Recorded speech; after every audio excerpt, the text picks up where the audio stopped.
Welcome to the Dating After Divorce podcast. I'm your host, Shade Curry, and I believe every divorced woman deserves a romantic relationship where she feels safe, loved, and cherished. You can create the most amazing life after divorce, and I will teach you how. Hey everybody, welcome to this bonus episode of the Dating After Divorce podcast. So this is going to be a series of tips and ideas and lessons that I have pulled out of the mini-series Bad Vegan. And so this is a true story of a woman who ended up married to a man who sort of, I guess it's hard to say, took advantage of her for sure. However, she was a willing accomplice the whole way. And it was just such a great show and a great story that really illustrated in detail what happens when we go out into the dating world and we have blind spots, or we have this naivete or codependency or people pleasing when we are not fully solid in who we are and able to assert ourselves and really able to own ourselves and our path in the world. So this story, Sarma's story, I thought was just really incredible. And I was really, I really resonated with a lot of the things that happened with her, not the overarching story, like the way it played out. My story played out very differently, but there were so many little signs and so many little things that was said and done in that show, that I was like, oh my God, I just have to point out all of these subtle signs, all of these subtle actions that can really point you to whether or not a person is toxic or not. And part of my work as a coach is to help my clients really retrain their intuition, learn to listen to their intuition and know when their intuition is telling them something and how to follow through on verifying what their intuition is saying. Because sometimes a person will be like, oh, my intuition said this, and then I just took action, and then it turned out to be the wrong thing, or I made a mistake. Or my intuition said this, but then I second guessed it and I wasn't sure. And then, I fell into the wrong hands or whatever, whatever the story is. This is one of those stories. Bad Vegan is such a good story that showed like the subtle signs that your intuition might be pointing out to you, but you might not know how to interpret what's happening. So I want to encourage you to watch Bad Vegan. As of February 2023, it is on Netflix. You may be able to purchase it. If you don't have Netflix, you may be able to actually purchase the miniseries on another platform or on DVD or Blu-ray. So I definitely encourage you to check that out and watch it and follow along with this series on the dating lessons from Bad Vegan. All right. So the very first lesson is really came right out of the gate with episode 1, minute 1, like literally the very first minute. And they open with Sarma calling her ex-husband, making a phone call to him. Now, this is after everything's been said and done. All the drama has played out. They're no longer together. But she called him for the purposes of this Netflix series to tell him that a Netflix series was going to be made. And what was fascinating is that in the very first few sentences, he said that I love you. He told her that he loved her and that she loved him, even though she wouldn't admit it. And it's such a tiny little, just a tiny little action. There were just really subtle words, but he was telling her how she felt. He didn't ask her how she felt. He told her how she felt. And I can imagine that throughout their relationship, that probably played out over and over again. Manipulators, narcissists, toxic people, even good, kind people who want to project on you will tell you how you feel. And if you are not a person who has really created a solid sense of self, you will permit that.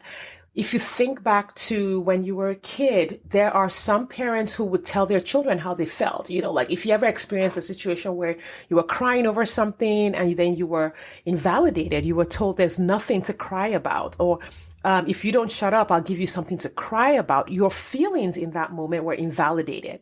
You were given the message that your feelings didn't count, or that you really didn't know how to feel. You didn't know what you were supposed to feel in that moment. And if this plays out over and over throughout childhood, and if you were in a first marriage where you were with someone who was narcissistic or manipulative, then chances are you might truly think that you don't know how you feel. And then you will let other people tell you how you feel, right? And in that moment, when a person says, I love you, you don't want to be mean. You don't want to hurt them. You don't want to, tell them, oh, you don't know, you don't love me. And if they tell you, well, you love me, well, so if the person tells you that you love them, you don't want to be mean and say, well, no, I don't love you. You don't want to say no, right? Like that sounds mean. Even if the person isn't someone you want to romantically be with, you may not want to use the words, well, no, I don't love you, right? And if you are somewhat of a people pleaser, or you don't own your own reality, you're not solid in how you see the world, how you see yourself, if you don't have a very clear emotional vocabulary where you are always in touch with your own body and your own nervous system and very sure about how you feel and how you see the world, that little opening of self-doubt can be manipulated by other people.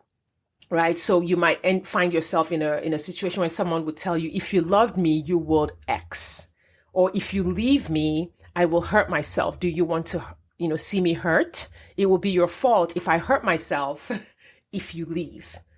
Right. And we see this pattern throughout Bad Vegan repeating over and over and over again, because Sarma was really someone who, she was just like this very, she had a lot of fairy tale thinking. She was very idealistic, just probably somebody who, I don't know that she would ever call herself an empath, but I see people in the world who are kind of like that. They refer to themselves as empaths. But really, when it comes to adulting, what that turns out to be is that you have difficulty owning your own reality. When your reality is different from someone else's reality, you have a hard time standing in your reality. Like you have a hard time just being like, no, actually, I don't feel that way. Like you feel that way, but I don't feel that way. Separating yourself from the way the other person feels. And that, there are a lot of reasons why that might be happening. You might not have fully individuated from your parents or from your family or from your religious system or systems of thinking. Like there are just so many reasons why that might be happening. But the key is, if you let other people tell you how to feel, and that creates self-doubt, if you don't know how you feel, it means you have difficulty owning your own reality. You have difficulty saying, this is how I think, this is how I feel, and it doesn't matter who says that that is true or not true. Now, the other lesson from just that first minute was when he told her, hey, I love you, right? And, a lot of my clients who are people pleasers love those pretty words. Like one of my clients says, she says, I just love the pretty words. And I love you is it's a set of pretty words, right? And sometimes we don't know what that means. We don't know what we define as when a person loves us. So I want you to define that. Like after this episode, just take a moment to say, when a person says they love me, for me to agree that they love me, this is what it means. Right. And I can imagine that Sarma had heard the words, I love you over and over again from her ex-husband and fell for it. But in that one phone call, it's interesting that you see him say, I love you 1 minute. And within 30 seconds, he's talking about raining hellfire. He's talking about how he's not a person to be messed with. Like literally, he goes from like a person with this sweet, I love you face to really hard and mean and with an edge and vengeful on the same phone call, just within a minute or two. So, those are the two things that I wanted to bring out of that first minute. There's so many lessons here. I probably will have about 50 lessons from Bad Vegan. But the first two here are, what does it mean when a person says they love you? What does that mean to you? You want to define that. You want to know what that means. And do you let other people tell you how you feel? Or are you in touch with how you feel? Are you aware of your own feelings at all times no matter what another person tries to project on you. If you are not sure about how you feel, if you're not in touch with your emotions, then there's some work to be done there. We need a strong emotional vocabulary. Like most of us are aware of when we're sad, when we're happy, when we're angry. Maybe that might even just be it. But there are hundreds of emotions, and even just being angry might have like 3 or 4 different emotions. You might feel betrayed. You might feel loss, you might feel hurt, you might feel left out, you might feel disrespected. There's so many emotions that could be just underneath the one emotion of anger. So developing an emotional vocabulary is a really, really important part of owning your own reality, of owning your life, and also being able to tell when someone else is attempting to manipulate you. All right. I hope you have enjoyed episode 1 of the lessons, or lesson 1 from the Lessons from Bad Vegan. Please go and watch the show so that we can have this conversation. Thank you for your time and attention, and I will see you next time. Thanks for listening today. If you are ready to get married after divorce, I want to invite you to download my free 8-video training specifically designed to help divorced women date with ease and get married again. Head over to SadeCurry.com to get started. That's SadeCurry.com. I'll see you inside.